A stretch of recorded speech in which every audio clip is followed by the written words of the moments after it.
Olá, meus amores! Sejam muito bem-vindos a mais um vídeo aqui no canal. E no vídeo de hoje a gente vai fazer a retrospectiva literária do Clube Doutores Leitores de 2024. E esse foi um ano realmente recheado de aventuras, recheado de reflexões e muitas páginas viradas. Vocês não estão vendo aqui no vídeo, mas a gente tem uma pilha de livros aqui pra gente comentar hoje.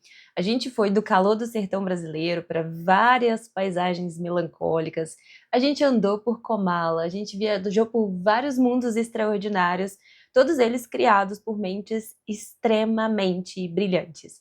Foi um ano realmente repleto de descobertas, repleto de desafios e, acima de tudo, da magia única que só os livros, só a literatura pode proporcionar pra gente. Cada mês a gente se emocionou, mas a gente também debateu e às vezes até discordou e lutou com algumas histórias que desafiaram a gente a pensar diferente, a sair da caixinha. Alguns livros transportaram a gente para universos mágicos, outros fizeram a gente encarar algumas realidades muito difíceis, realidades muito cruas da vida.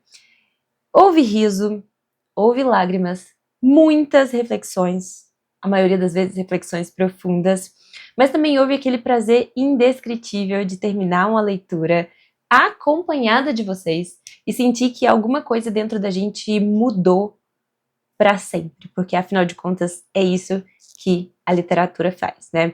Então vamos lá, se prepara, porque agora a gente vai revisitar toda essa jornada incrível que você fez comigo no Clube Doutores Leitores de 2024, mês a mês, livro a livro. A gente vai relembrar aqui todos os momentos mais marcantes de 2024 e vamos também celebrar juntos o poder transformador da leitura. Porque, gente, no fim, o que está unindo a gente aqui é o amor pelos livros, o amor pelas histórias e por tudo que eles têm para nos dizer.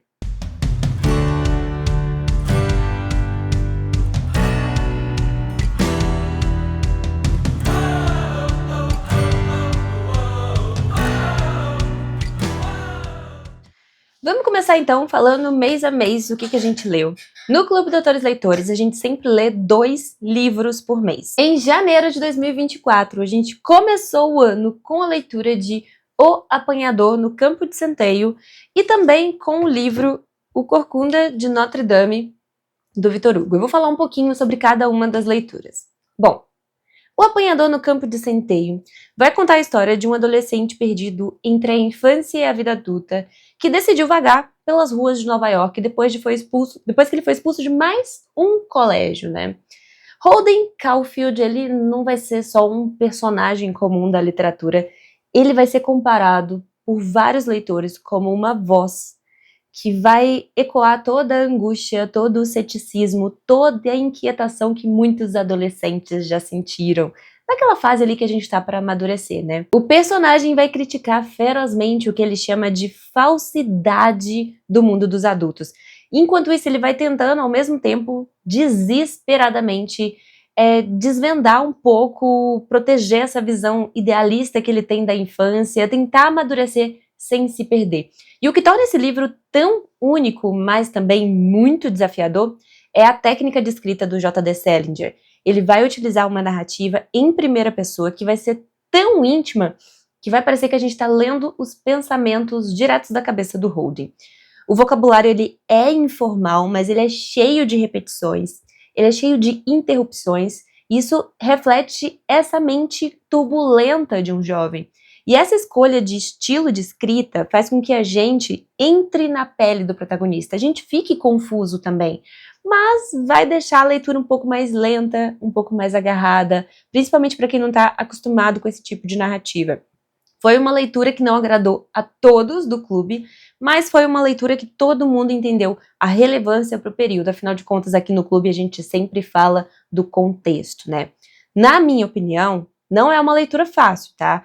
É como se a gente estivesse conversando com uma pessoa muito complexa, muito imprevisível, mas também uma pessoa que não passa batido, ela vai deixar marcas muito profundas na gente.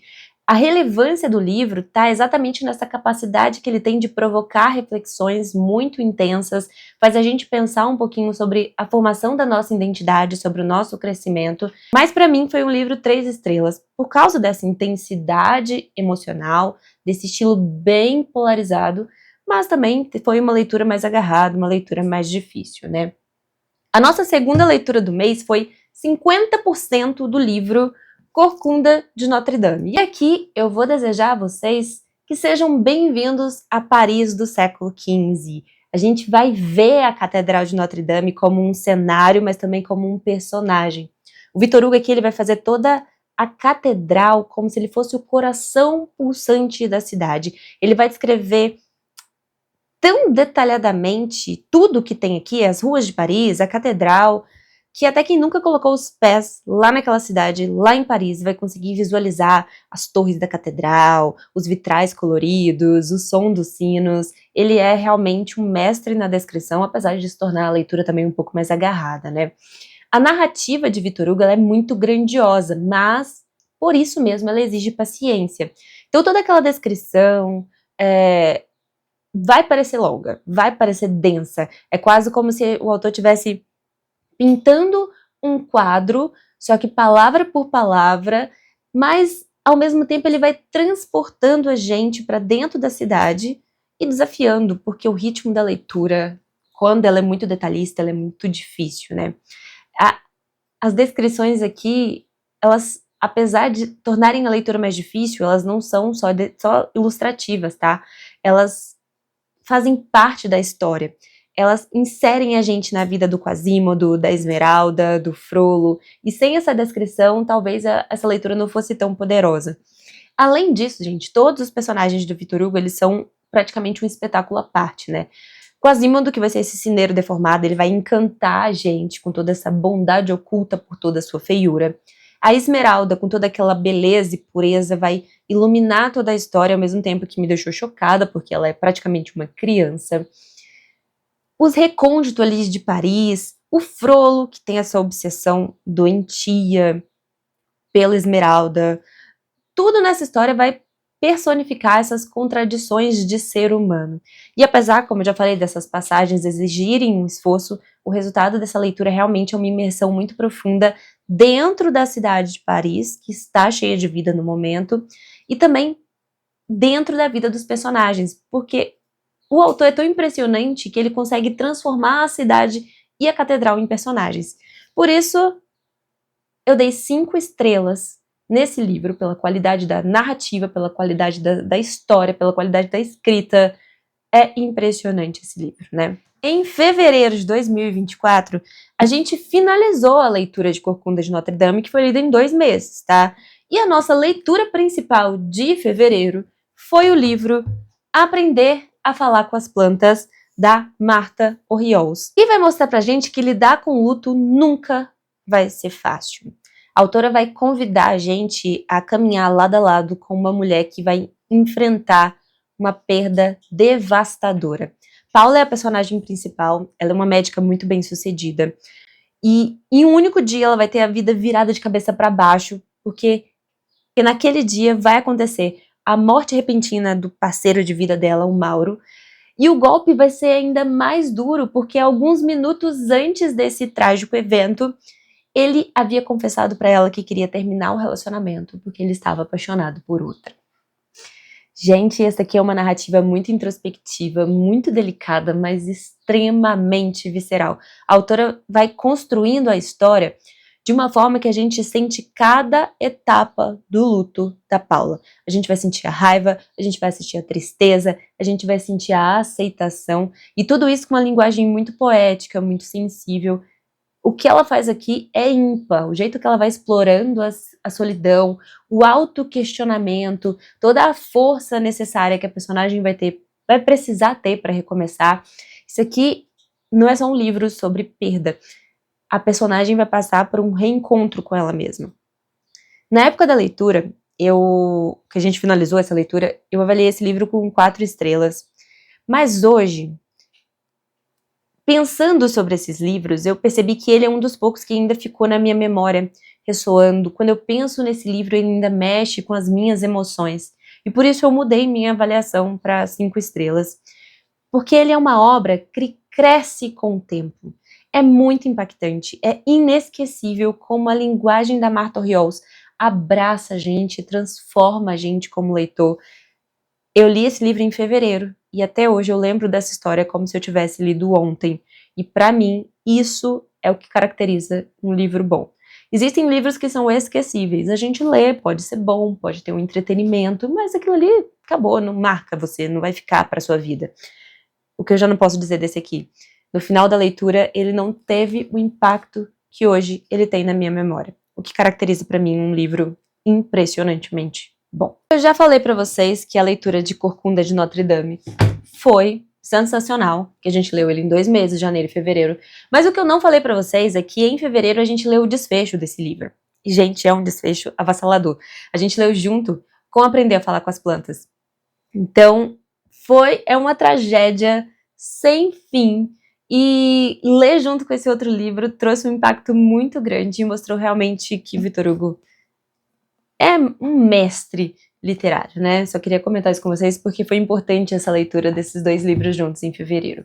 Em março de 2024, nós entramos em literatura brasileira e a gente leu 2 livros de autores nacionais. O primeiro deles, Capitães da Areia, de Jorge Amado, e o segundo dele foi Úrsula, de Maria Firmino dos Reis. Quando a gente pega esse livro, Capitães da Areia, a primeira coisa que o autor vai fazer é colocar a gente em Salvador, entre as décadas de 1920 e 1930, no meio de um grupo de meninos de rua conhecidos como Capitães da Areia. Esses garotos vivem à margem da sociedade, eles sobrevivem por meio de alguns pequenos crimes, alguns pequenos furtos, e eles são unidos como se eles fossem uma verdadeira família.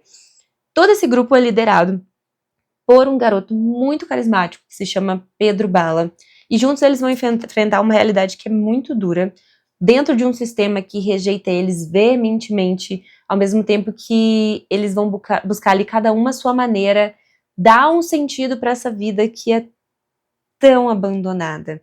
O Jorge Amado aqui, ele vai construir pra gente uma narrativa lírica, praticamente poética, mas ao mesmo tempo ela é muito crua. Ele vai conseguir misturar essas descrições que ele faz ali da Bahia, com vários diálogos, com várias cenas que vão trazer essa realidade muito dura do Nordeste naquela época, né? É muito brutal a narrativa. Ele vai utilizar algumas técnicas, como essa fragmentação de narrativa, ele vai apresentar histórias individuais de cada membro do grupo, porque ele vai criando uma empatia na gente, ele vai criando um entendimento muito mais profundo das motivações daqueles garotos, dos sonhos daqueles personagens. E além disso, a escolha de um narrador praticamente onisciente, né? Ele vai falar o que está acontecendo na cabeça desses personagens, mas ao mesmo tempo com uma voz muito compassiva, muito amorosa com esses garotos e muito crítica com a sociedade, vai fazer com que a gente tenha uma visão completa dessa desigualdade social da época, que não é diferente da de agora, né? Capitães da Areia, ela é uma obra que vai cativar qualquer pessoa que tentar ler esse livro, desde o início, porque ela tem uma combinação muito bonita de poesia com crítica social. O Jorge Amado, ele é um mestre realmente em humanizar os personagens, ele vai usar essas técnicas de alternância individuais ali em vários livros, ele vai fazer alternância individual, inclusive com alternância coletiva, ele vai construindo essa história, o que torna tudo muito rico, muito socialmente relevante. Esse livro é um favorito da minha vida, não apenas por causa da força da história, mas porque ele é uma experiência inesquecível. É aquilo que eu falei com vocês de Aprender a Falar com as Plantas.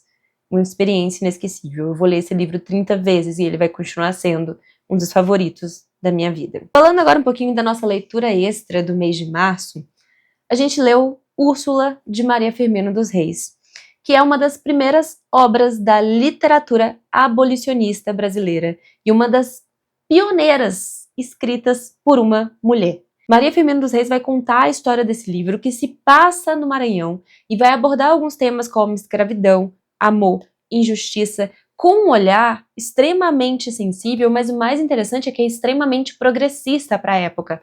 Ela vai utilizar uma técnica narrativa muito rara naquele período, que vai ser a alternância de perspectivas entre os personagens, e ela vai incluir nessa alternância os escravizados. Ela vai dar voz aos escravizados, o que torna esse livro muito poderoso, muito humano. Essa escolha dá uma dimensão quase, de tentar achar uma palavra, é como se fosse polifônico, né? Várias vozes. Isso antecipa muito das narrativas modernas de hoje em dia, das narrativas contemporâneas. Sem contar que ela tem um estilo poético, ela tem umas descrições muito ricas, e é uma linguagem, mesmo com essa complexidade mais arcaica da época, que consegue transmitir emoção, traz clareza pra gente e é muito tocante. Na minha opinião, isso aqui é uma obra indispensável para qualquer brasileiro, não apenas por causa do valor histórico, mas por causa dessa técnica que a Maria Firmina emprega aqui, capturando essas diferentes vozes dos personagens, diferentes perspectivas. O foco nas questões sociais vão tornar a obra mais do que literária, muito reflexiva.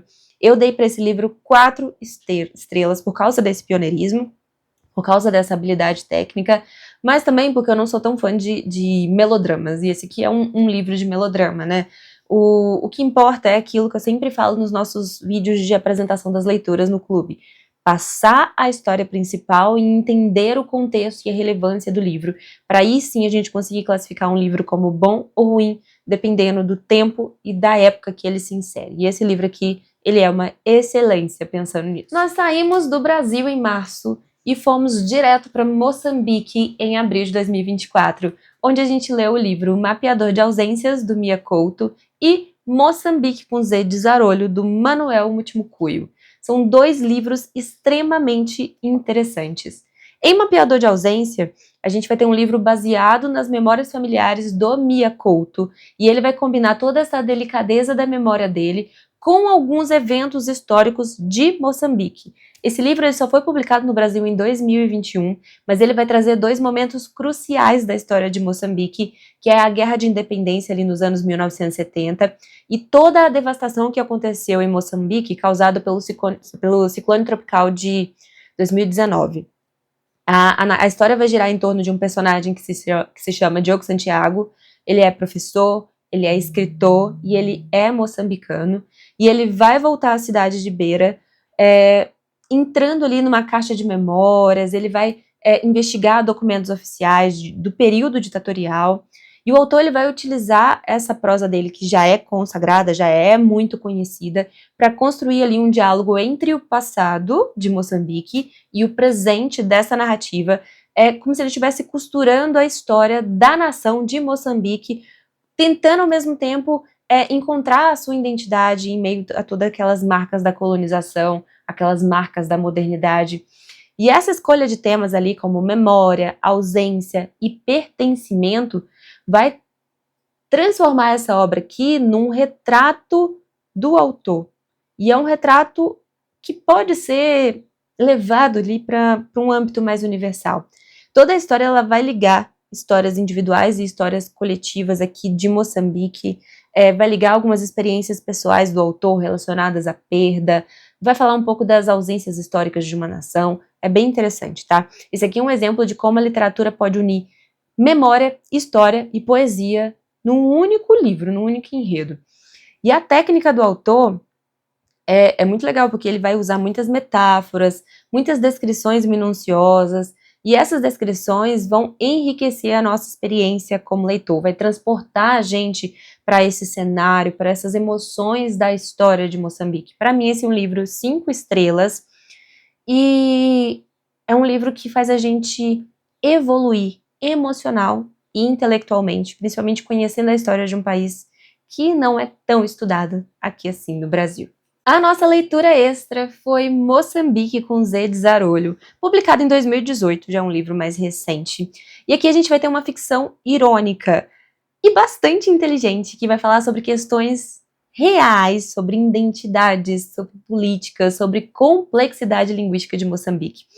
Toda a história vai girar em torno de uma decisão, esse livro é ficcional, tá? Uma decisão abrupta do governo de substituir o português pelo inglês como uma língua oficial. E ele vai alegar que isso vai servir para uma integração econômica global. Só que essa mudança vai afetar diretamente personagens como o Rolo, que é um jovem da zona rural que estava indo para a capital estudar português e vai acabar trabalhando ali como empregado doméstico, ainda mais depois dessa mudança da língua oficial do país. E também do deputado que se chama Jaci Costa, e o Rolo é empregado doméstico desse deputado, que também vai ter que lidar com com as complicações e com as implicações dessa nova lei. É muito interessante, tá? É um livro bem curtinho, e o autor ele vai construindo ali tudo com um humor muito ácido, muita reflexão, e vai falar sobre como a língua ela pode ser uma ferramenta de poder, uma forma de criar uma barreira social. Tem um capítulo aqui que se chama Parlamento, que é um destaque aqui, né, que é uma sátira brilhante. Ele realmente vai expor os interesses ocultos ali por trás de várias decisões políticas que aparentemente são neutras, mas que na realidade está querendo reforçar essa divisão de classes, né? A pluralidade linguística aqui no livro vai ser tratado como uma protagonista, e isso é interessante e é um dos pontos mais importantes, inclusive vai ajudar a gente a entender um pouco do colonialismo e do neocolonialismo que acontece lá em Moçambique, né? Esse aqui, gente, é um livro que vai servir de entretenimento, mas um entretenimento mais sofisticado, tá? Porque ele vai misturar um pouquinho de humor, um pouquinho de crítica social, é um livro leve, mas também é um livro muito instigante, não é nada muito profundo, não tem muitas camadas, mas toda a ironia que o autor vai trazer aqui, toda a originalidade desse livro é muito marcante. Eu dei 4 estrelas e realmente gostei dessa leitura. Eu acho que todo mundo do clube gostou desse livrinho aqui. Em maio, nós lemos 2 livros bem diferentes. A gente leu O Senhor das Moscas, do William Gold, e Como Cultivar uma Vida de Leitura, do C.S. Lewis.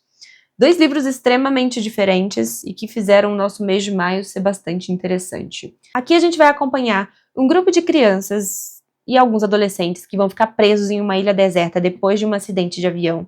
E no início tudo vai parecer uma grande aventura, porque eles estão ali sem adultos, sem regras, vão se sentir livres, mas conforme a convivência vai avançando, a história vai mudando completamente de cara e vai virando um relato muito sombrio da natureza humana. Então eles vão começar a se dividir entre a tentativa de manter alguma ordem ali para poder subsistir também e a se entregar a esses instintos mais primitivos do ser humano. E os meninos vão começar a viver algumas situações que vão desafiar qualquer limite de moralidade que existe. O autor ele vem construindo uma narrativa muito simbólica, muito impactante. A ilha vai ser como se fosse um exemplo, uma miniatura da sociedade que a gente vive. Tem muitas descrições, as descrições são ricas, o livro é muito simbólico. A gente vai ter, por exemplo, a concha, que vai representar a democracia, o Senhor das Moscas, que vai personificar o mal intrínseco ali em todas as pessoas. E esse simbolismo vai tornar a obra muito densa, mas também muito cheia de significado. No entanto, gente, o choque e a brutalidade desses eventos vai fazer com que essa aqui seja uma leitura muito difícil, emocionalmente exigente. Para algumas pessoas, é um livro para ser lido apenas uma vez. Para mim, esse livro aqui vai ser lido apenas uma vez. Na minha opinião, esse aqui é um clássico muito poderoso, mas também muito perturbador. Ele tem uma profundidade simbólica, ele tem uma profundidade filosófica que é inegável, mas essa selvageria, essa ação dos personagens vai tornar isso aqui uma leitura desconfortável. Eu dei 3 estrelas por causa da dificuldade emocional e por essa sensação de que esse aqui é um livro para uma vez na vida e não mais, tá? Me causou o mesmo desconforto da leitura de Lolita, do Nabokov, que é um livro que a gente ainda não leu com o clube, mas provavelmente leremos mais pra frente, né?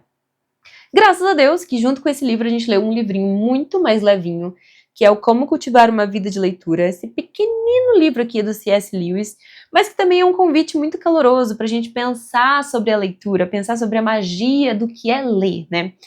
É como se fosse uma espécie de manual sobre como ler mais, mas também vai ter muitas reflexões sobre o prazer, sobre o impacto da literatura nas nossas vidas. O autor ele vai argumentar aqui que a gente deve ler por paixão, não por obrigação, e que os livros eles vão funcionar como janelas para outros mundos e para outras ideias que servem para enriquecer as nossas vidas.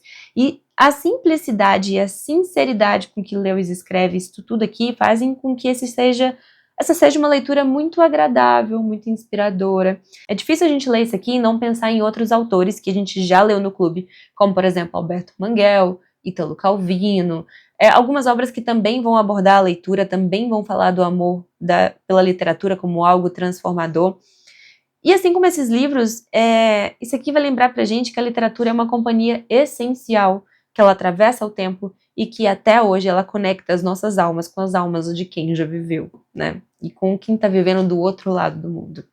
Na minha opinião, essa aqui é uma leitura muito agradável, mas tem o mesmo impacto desses autores contemporâneos, como eu já falei com vocês, Alberto Manguel e todos os outros. É uma leitura gostosa, é um ótimo ponto de partida para quem quer refletir um pouco mais sobre o papel dos livros na própria vida, mas eu dei 3 estrelas, porque não me trouxe grandes surpresas. É um livro gostosinho de ler, mas tranquilo, normal. Um livro de ensaios, ok, gostoso, nada mais do que isso, né? Em junho de 2024, finalizando aí o primeiro semestre do Clube Doutores Leitores, a gente leu 2 livros, que foi Casas Vazias, da Brenda Navarro, e A Ilha do Dr. Moreau, do H.G. Wells. Nesse romance aqui, Casas Vazias, a gente vai encontrar algo profundamente emocional, porque a autora vai apresentar pra gente 2 mulheres que as vidas vão se entrelaçar de uma forma muito trágica, muito inesperada. Uma delas vai sofrer com a perda de um filho desaparecido, enquanto a outra, que vive à margem da sociedade, vai tomar a decisão de levar um menino consigo. E essa narrativa vai alternar essas perspectivas dessas 2 mulheres, mostrando realmente o abismo emocional que cada um enfrenta, a trajetória dessas respectivas jornadas, o que acontece com esse menino. E a autora vai utilizar uma linguagem direta, muito visceral, e vai explorar temas muito atuais, como maternidade, culpa, desigualdade social. Então aqui é uma prosa muito densa. A autora escreve para incomodar. O livro carrega uma honestidade muito brutal. Dá vontade da gente parar um pouquinho e respirar durante a leitura, mas mesmo assim a gente não consegue desviar o olhar, né? A autora vai questionar conceitos muito fundamentais pra gente, como família, pertencimento, e ela não vai oferecer em momento nenhum aqui respostas fáceis, né? É um soco no estômago literário. Literalmente isso, né? E a gente vai enfrentar alguns desafios nessa leitura, a gente vai ter que entrar realmente nas profundezas das emoções humanas. É uma narrativa que não vai poupar a gente, leitor, de nada, tá? Eu dei 5 estrelas por causa da força emocional e pela coragem da autora de abordar temas tão difíceis com tanta autenticidade. É uma leitura deliciosa, um livro muito bom, e fica aqui a recomendação para quem não leu com a gente no clube, ler, porque o conteúdo tá todo liberado lá na plataforma para vocês absorverem tudo que é possível dessa história. Já A Ilha do Dr. Moreau, um livro que foi publicado pela primeira vez em 1896. É uma novela, mas também é um clássico da ficção científica, que novamente vai levar a gente para uma ilha isolada, onde alguns experimentos científicos desafiadores e estranhos acontecem. O narrador é Edward Prendwick, que vai naufragar e parar nessa ilha, onde ele vai descobrir que ali mora um enigmático Dr. Moreau, que está transformando animais em híbridos, por meio de alguns procedimentos científicos bastante grotescos, né? Embora essa aqui seja uma narrativa muito interessante, o ritmo é muito irregular.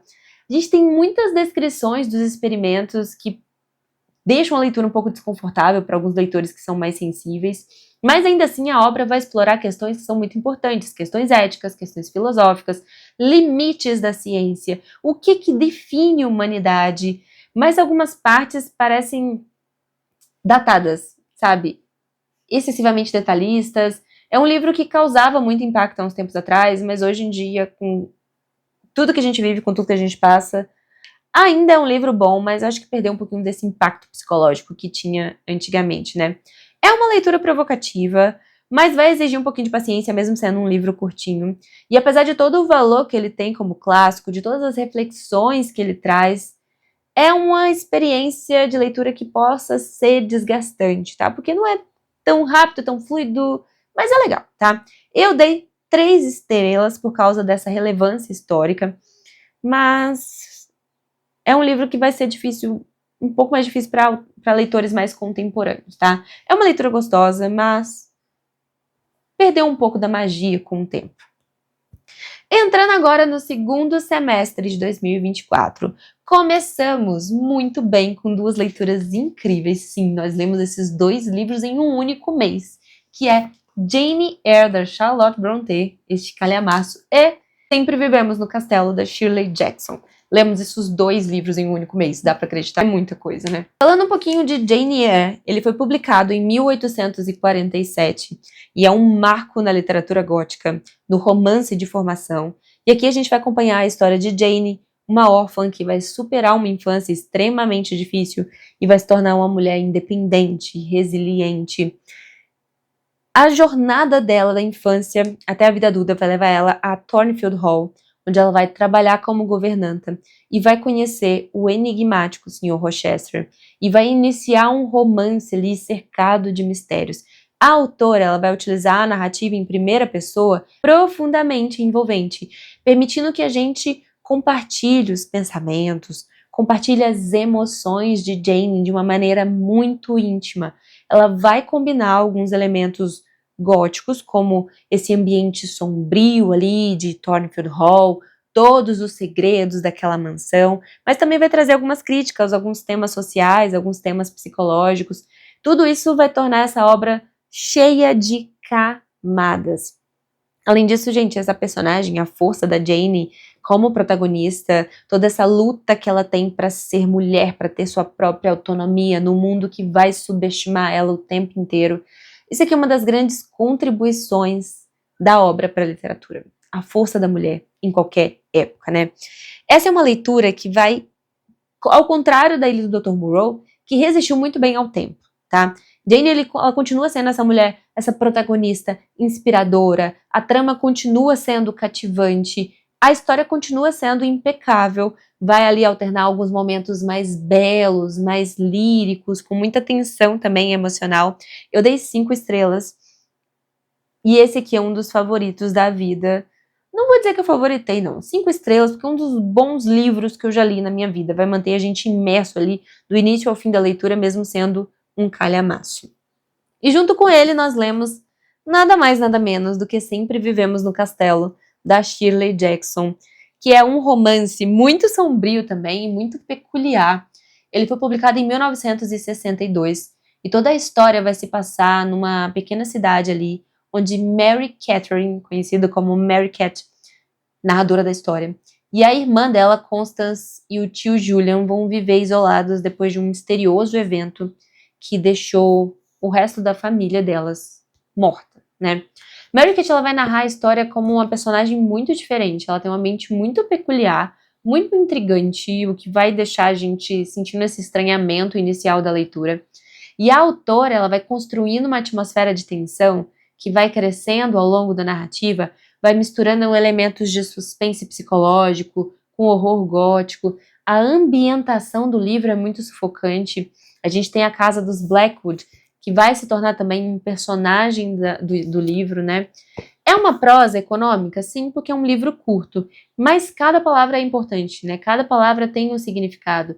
A autora vem criando uma sensação de desconforto desde o início da leitura, vai prendendo a gente que é leitor. E na minha opinião, esse livro é uma joia literária, porque ele vai conseguir combinar muito bem mistério e introspecção, que é uma coisa muito difícil na literatura, e a escrita da autora, toda essa habilidade que ela tem de criar esse ambiente, que ao mesmo tempo é inquietante, é irresistível, é impressionante. Eu dei 4 estrelas pela capacidade da autora, pela escrita, pela profundidade psicológica da narrativa, e também deixo recomendado. Para falar a verdade, eu acho que só tem um livro desse ano no clube que eu não gostei, que é o que eu vou conversar com vocês agora. A gente transformou o mês de agosto no mês das distopias, e por isso nós lemos 2 livros distópicos, que é Neuromancer e O Conto da Aia. Livros desse mesmo gênero, mas completamente diferentes. Aqui em Um Conto da Aia, publicado em 1985, toda a história vai se passar em Gilead, que é uma teocracia totalitária, e toda a história vai ser narrada por Offred, uma mulher cujo único papel é procriar para a elite governante. Então, através da perspectiva dessa mulher, a gente vai descobrir que a história se passa em um mundo onde a liberdade foi totalmente substituída pelo controle e a identidade feminina é completamente suprimida. As mulheres não têm direito a nada, a escolha nenhuma. Atwood, ela vai construir uma narrativa que vai combinar elementos de crítica social, feminismo, distopia. Ela vai abordar temas que vão falar de opressão, resistência, o papel do corpo feminino na sociedade. A escrita dela é muito precisa, muito evocativa, vai mergulhar a gente num universo muito sombrio, mas ao mesmo tempo surpreendentemente plausível, porque talvez se tudo acontecer como aconteceu aqui, isso pode acontecer. É mais ou menos isso. O Conto da Aia é um livro necessário. É isso, né? Vai trazer reflexões, vai falar sobre questões ainda relevantes. E toda a habilidade de Atwood em explorar esses aspectos mais sombrios da humanidade com uma maestria, com uma escrita muito elegante, muito imersiva, vai tornar essa obra inesquecível. Essa aqui é uma releitura para mim e continuou 5 estrelas, tá? Pela profundidade, pelo tema, por essa narrativa muito poderosa. Continuou sendo um 5 estrelas para mim. Foi 5 estrelas na época, é um 5 estrelas agora. Agora, este é o livro Fuem Fuem para mim do ano. Não funcionou, gente. Neuromancer, ele é considerado um marco na ficção científica. Ele inaugurou o gênero cyberpunk, mas sinceramente, para mim, foi uma experiência frustrante. A história vai acompanhar Casey, um cowboy digital, num mundo futurista ali, dominado por uma inteligência artificial, por várias corporações, mas a trama vai se perder em um emaranhado de termos complicados, descrições densas. Sério, gente, é uma leitura muito difícil. Desde o início foi muito confuso, pouco acessível, me senti uma burra lendo esse livro, né? A linguagem é muito técnica, cheia de jargões, faz a gente ficar completamente perdido, como se a gente estivesse constantemente tentando decifrar com algum sucesso esse livro, mas no fim das contas sem sucesso para mim. Eu reconheço que esse aqui é um livro de importância histórica, dentro do gênero principalmente, mas como experiência pessoal, assim, foi decepcionante. Eu não consegui me conectar com os personagens, eu não consegui entender toda essa complexidade do enredo, tudo me afastou muito mais do que me envolveu. Então, na minha opinião, Neuromancer simplesmente não funcionou. Não deu certo, foi uma leitura muito difícil, me fez sentir muito frustrada. Eu fiquei mais frustrada do que imersa, acho que essa é a palavra, né? Então, para quem aprecia o gênero, a escrita do Gibson talvez seja uma obra fascinante, mas pessoalmente foi uma decepção, tá? Então eu dei 1,5 estrelas, porque eu consegui terminar o livro, porque se o 0 estrelas é para quem eu não consigo terminar. Eu terminei porque foi do clube, né? Entendi? 10%, talvez, tá? Mas eu dei 1,5 estrelas porque por causa da relevância histórica, vamos dizer assim, porque para mim, como literatura, não funcionou. E depois de me frustrar com Neuromancer, começamos a leitura de 2 livros incríveis em setembro, que foi Vidas Secas, do Graciliano Ramos, que eu li nessa coletânea que eu tenho aqui do Clube de Literatura Clássica, e começamos a leitura de O Nome da Rosa, do Humberto Eco. Os primeiros 50% do livro foram lidos em setembro e os outros 50% em outubro. Mas falando um pouquinho de Vidas Secas. Vidas Secas é uma obra-prima de Graciliano Ramos, que transcende o tempo, transcende o espaço, conta pra gente uma história universal que vai falar de luta, de sobrevivência. Toda essa história vai seguir Fabiano, sim, a Vitória, e seus 2 filhos, e a cadela baleia, não podemos esquecer, enquanto eles enfrentam as adversidades do sertão nordestino, migrando de um lado para o outro, né? O enredo é muito simples, mas carregado de profundidade. O autor vai retratar a seca como um fenômeno climático, claro, mas como se fosse uma espécie de força que molda, que destrói as vidas das pessoas do sertão. O autor ele vai empregar uma escrita muito econômica, porque ele quer refletir exatamente essa escassez que define a vida dos personagens. Então, cada palavra nesse livro é cuidadosamente escolhida para transmitir o máximo de significado com o mínimo de recursos, assim como os próprios personagens fazem da própria vida, tentando sobreviver. E um destaque emocionante deste livro é a cadela-baleia. As ações, os pensamentos da cadela-baleia vão ser descritos pra gente aqui com tanta humanidade, de uma forma tão vívida, que é impossível a gente não se conectar emocionalmente com essa cachorra. Gente, é incrível. O mais legal é que o autor também vai abordar aqui questões sociais, questões econômicas. É uma crítica extremamente poderosa. A opressão que o Fabiano enfrenta, essa relação que ele cria com os grandes da sociedade, né? Tudo é uma reflexão, tudo é um reflexo das desigualdades que persistem até hoje, né? Vidas Secas, gente, ele vai trazer esse retrato dessa família no sertão, mas ele também vai funcionar pra gente como um espelho. A gente consegue olhar para essa história e encarar toda a brutalidade da exclusão, toda a brutalidade da pobreza. E, na minha opinião, Vidas Secas é um clássico brasileiro que merece ser lido, relido por todos os brasileiros e mundialmente. É uma prosa enxuta, é magistral a maneira como ele vai construindo os personagens, todo o cenário que faz com que a história seja sentida tão profundamente quanto lida, né? Pra mim, esse livro virou um favorito da vida. Imbatível, eu acho que nunca vai conseguir ser derrubado. É uma experiência histórica, literária e emocional que vale a pena você ter. É um livro realmente, assim, que me marcou profundamente. Vai estar no meu vídeo, provavelmente, favoritos da vida, que vai sair na próxima semana. E como eu já falei com vocês, a gente também começou a leitura de O Nome da Rosa, do Humberto Eco. E essa primeira metade do livro é mais difícil de ler, né? Esse aqui é um romance que vai misturar ficção histórica, filosofia, e também vai trazer uma trama cheia de mistérios, assim, digna dos melhores romances policiais.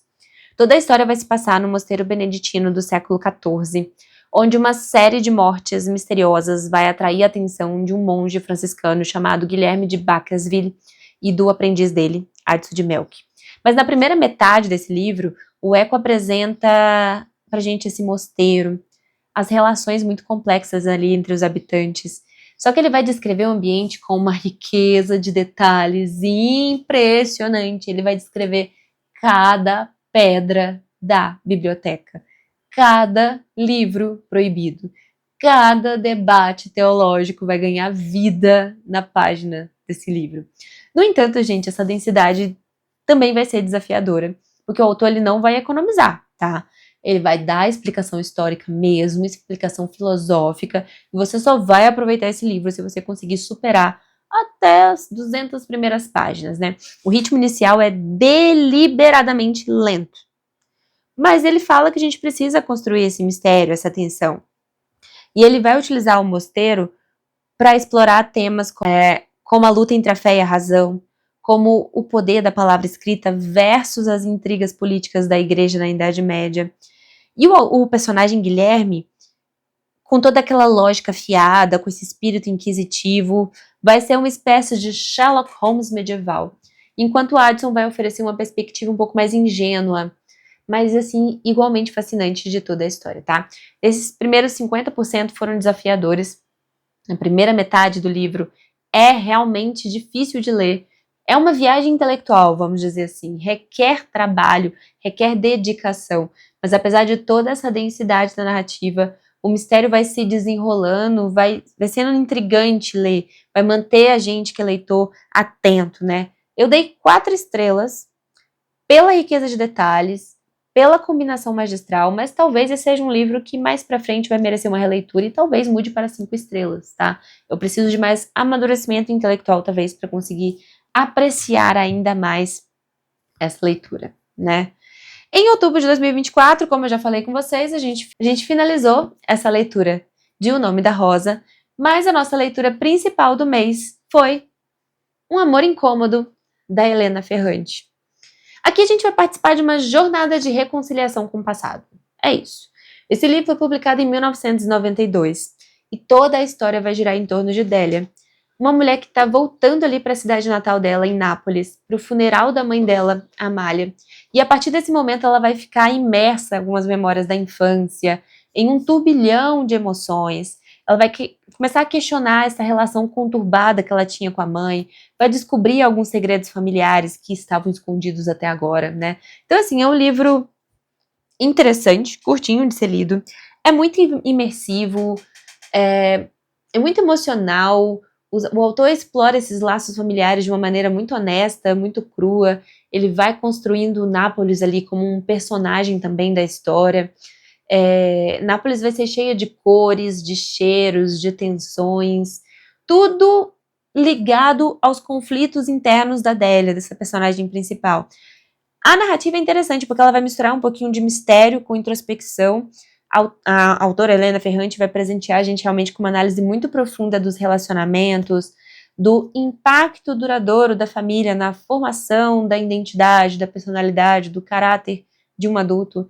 Então é um livro muito legal. Na minha opinião, é uma obra muito visceral.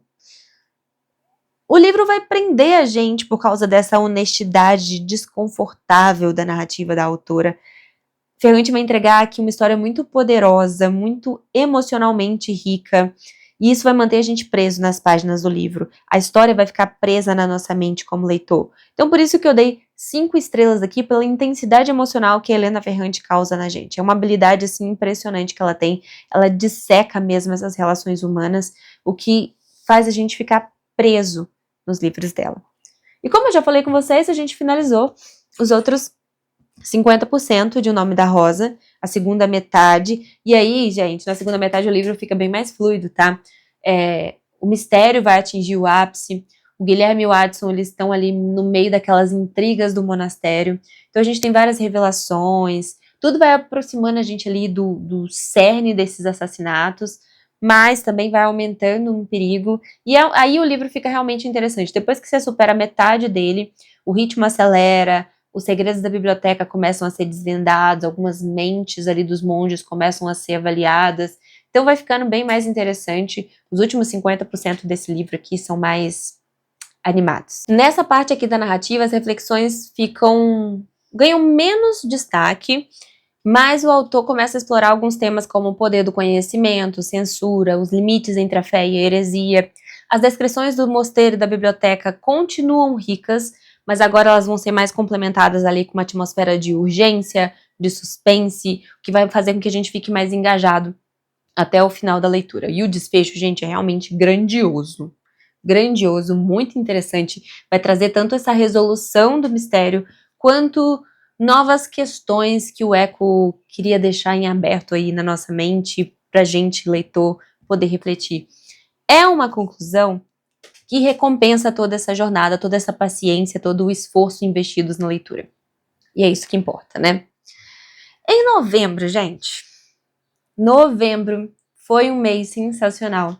A gente leu Realismo Mágico e entramos em 2 livros que são marcos dessa literatura, que foi 100 Anos de Solidão, de Gabriel Garcia Marques, e Pedro Páramo, de Juan Rulfo. Em 100 Anos de Solidão, o Gabo vai presentear a gente com um dos maiores clássicos da literatura mundial.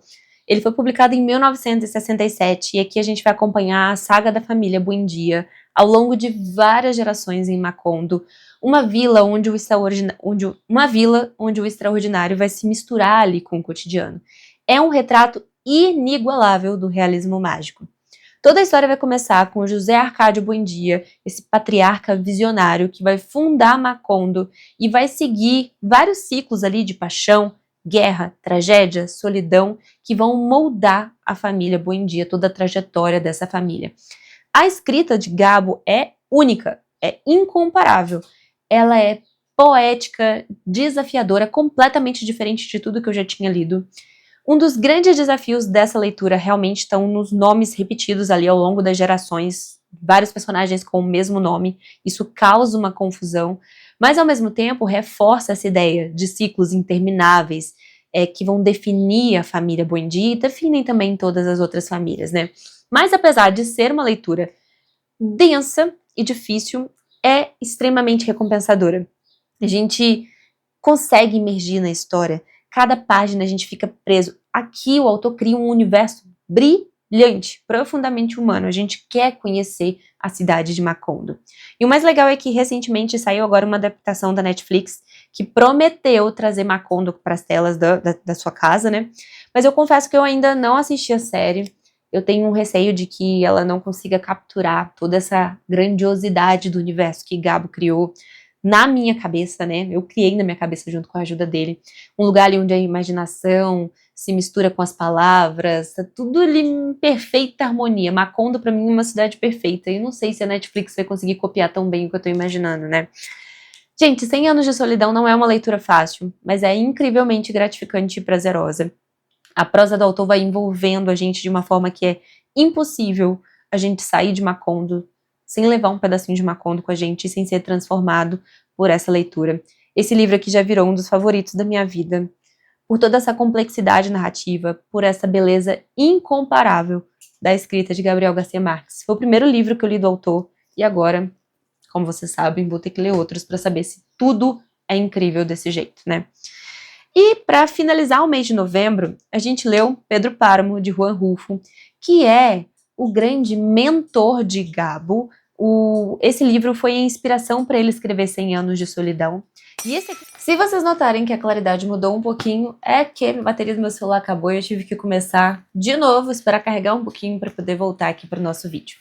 Como eu estava falando para vocês, Pedro Páramo, de Juan Rulfo, é uma obra-prima da literatura latino-americana, publicada em 1955. Toda a trama começa com Juan Preciado indo a Comala em busca do seu pai, Pedro Páramo, mas o que ele encontra é uma cidade fantasmagórica, presa no passado, misturada ao presente, com vozes de mortos ecoando por toda a parte. A escrita do Rulfo é muito poética, porém é muito fragmentada. Isso tudo vai criando uma atmosfera bem melancólica e introspectiva. Comala não é um lugar apenas físico, é como se fosse um estado emocional.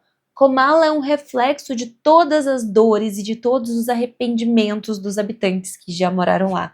E apesar desse aqui ser um romance muito curto, é uma leitura que exige atenção, porque a narrativa dele é não linear, os diálogos são muito enigmáticos, a gente não sabe quem está falando, principalmente no início, e tudo vai desafiando a gente a montar uma espécie de quebra-cabeça.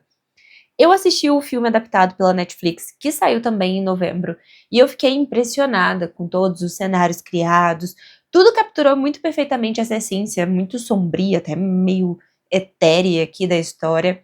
Só que, no entanto, eu admito que eu tive que pausar o filme na metade e eu ainda não terminei de assistir, porque o ritmo da história é muito lento. O livro também é muito lento.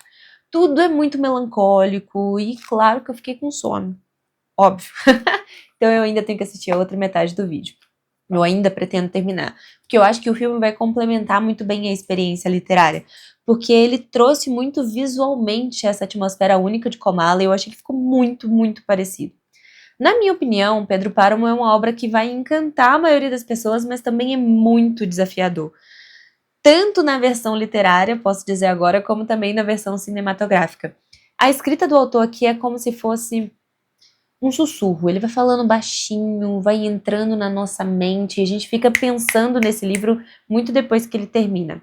Eu dei 5 estrelas, por causa dessa habilidade do autor de capturar toda essa complexidade, de trazer esse mundo dos mortos à realidade, mas não é um livro fácil de ler, tá?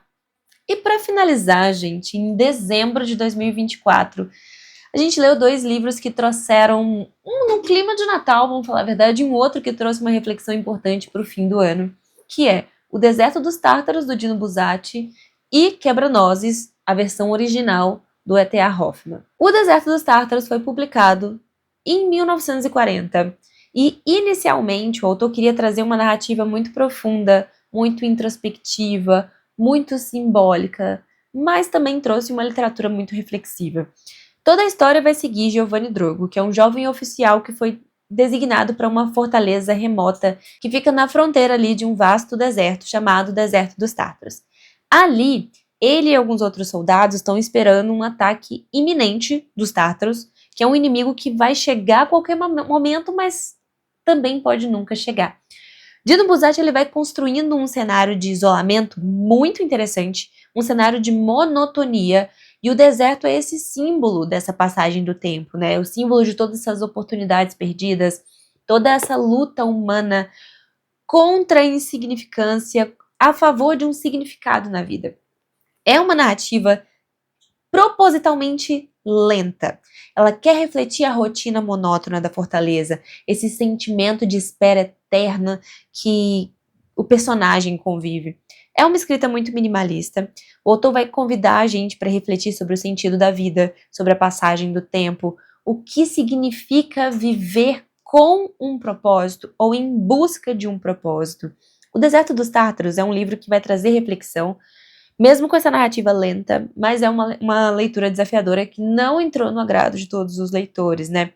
É uma obra que vai lidar com a nossa paciência, vai exigir a nossa atenção, porque todo o simbolismo, todas as metáforas precisam ser compreendidas no silêncio da leitura. Eu dei 5 estrelas, favoritei para a vida, porque esse livro aqui tem uma escrita